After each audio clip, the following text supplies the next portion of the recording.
Yep. Are we ready? Yep. Go. Okay.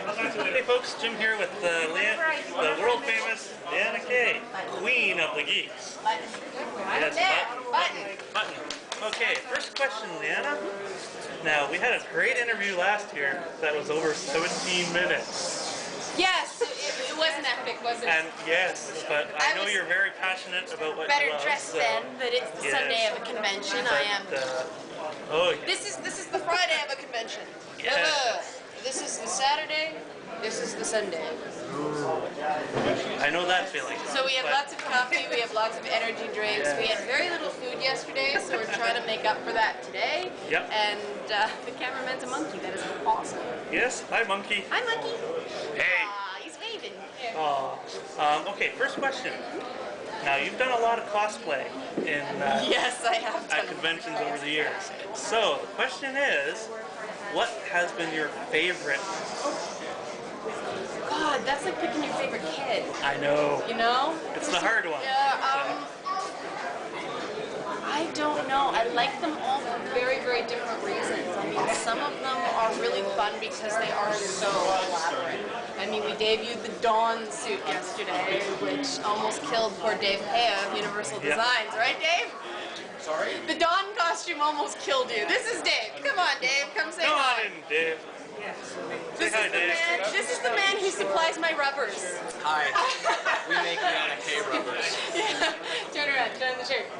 There we go, there's the Batwoman suit. Dave is an absolutely fantastic artist who does a lot of my rubber costumes, and they're super awesome because they're so elaborate. And instead of just wearing, you know, cloth, you're wearing something that can look like skin, can look like leather. It takes the costuming to, like, from there to, you know, all of a sudden these really elaborate headpieces are possible, these elaborate belts are possible, and it really does take the experience to the next level because people go and they're like, and you know, you can get the weapons bang on, you know, the Lucifer's Halo from Dawn, Dave did it, and it's phenomenal. It glows in the dark. Yeah. Nice. So yeah, look at him, he's still recovering He's from making blushing. his costume, and he keeps going, Liana, give me something harder next time, because it's the hardest thing he's ever done. The only thing I want to add to what she said is, you know, we can do all the killer stuff that somebody wants to see. We can do great rubber work and all that, but at the end of the day,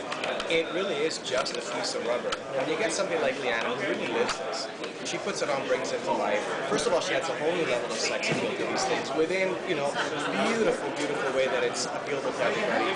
And she really brings it to life. Otherwise, they're just hunks of rubber. So we make Liana K rubbers. She puts it to good use. That's going to be your Google search term for this interview. Rubbers. Liana K rubbers. Okay, second question, Dave should Liana. go back to his booth because somebody's Thanks a lot. Thank you. Thank you. All right, Dave. Special guest, Dave Pea from Universal Design. Okay, second question, Lee.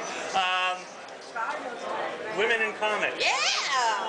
I was there yesterday, and I appreciate the Thank you invite. for coming. Yeah, the And inaugural I'd Women like in to- Comics panel. Because Yes. panels are last year.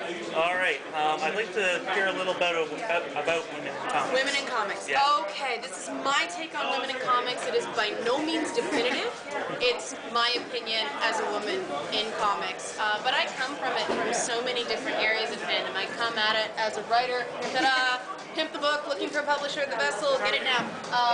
But I come from it as a writer, I come from it as a fan, I come from a cosplayer, from a media person, you know, I'm all over the place. And what I've discovered is that women are just as passionate, just as rabid about comics, whatever they read, as the men, but they access it in a very different way for very different reasons. Yep. And that matters. And it starts becoming an issue when you get into that business end, that, you know, women will tell a very specific story. When you have, there's no such thing as a girl writer or girl artist, but especially from the writing perspective, a female character written by a woman, like Gail Simone, who's absolutely brilliant. She just Also have to throw in Ava Hawke. Well, Ava's Dark Ivory is the same way. You read these It's books. simply real people. Well, yeah, and they're very very of real product. women. Yes. And what Gail has done with the existing characters in, you know, Birds of Prey Yeah. and Wonder Woman now, and what Ava has done with the vampire girl genre, Yeah. they've made them real. They've made them those extra levels of depth that men, no matter how many women they talk to, no matter how much they base it on someone they know, it's like women and peeing standing up. We can approximate it, we can't quite understand it. Yeah. It's like getting kicked in the testicles, you know? We Yeah. can't really relate. We assume It it's just like... doesn't work. We assume it's like menstrual cramps, but we don't quite know.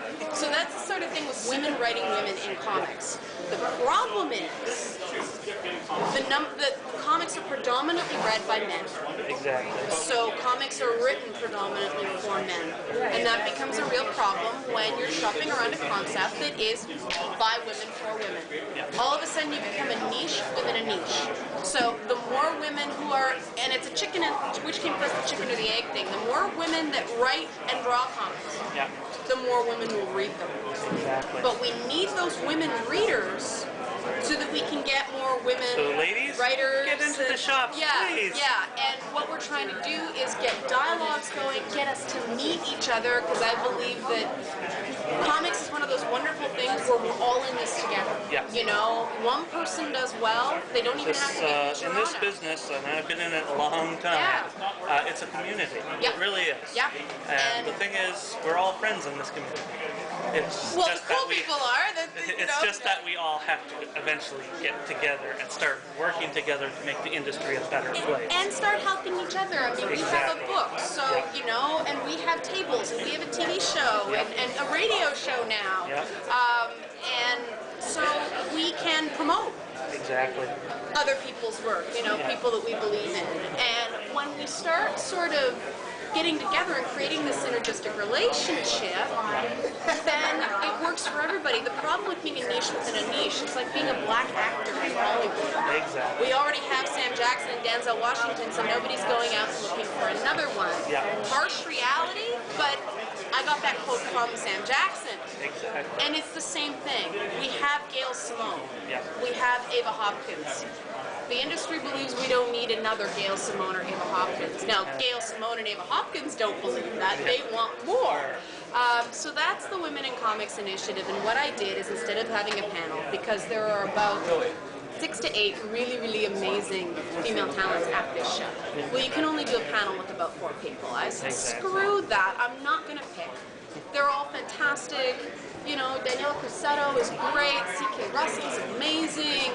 K.T. Smith. Yep. And then there's Ava. And then, you know, there's some really good talents. There's Melanie, who did our convention print.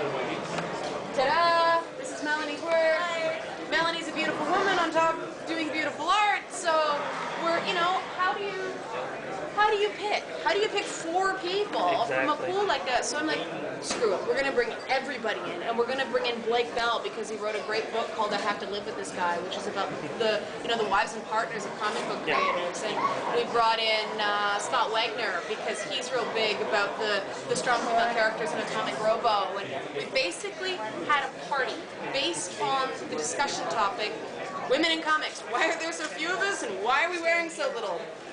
And all we really did, Chris over at the Mohawk College will laugh.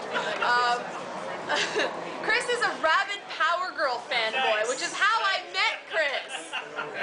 Chris has pictures of him. Chris is also a massage therapist. He has pictures massaging me in the Power Girl suit. All right. But this is the kind of fun you can have if you're not all butthurt about being